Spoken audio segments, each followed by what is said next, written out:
Päivä. Tässä tulee karkin avaaminen osa... Monen se on? Osa 2. Noniin. Mennäänpä asiaan. Tässä on tällainen jännä Fazerin karki. Avataan se.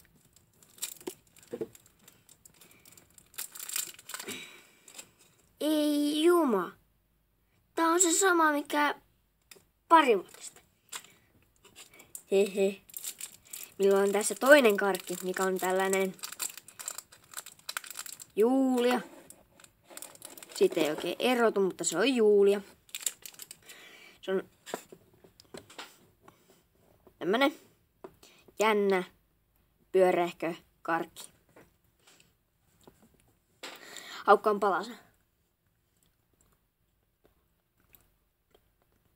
Siinä on tummaa suklaata tässä päällä. Ja jotain marmelaadia tuossa sisällä, että se on tällainen pammukarkki. Mutta hyvä silti. Ja tämä karkki on Fazeria. Hyvin hyvää. Ja haukataan palanen.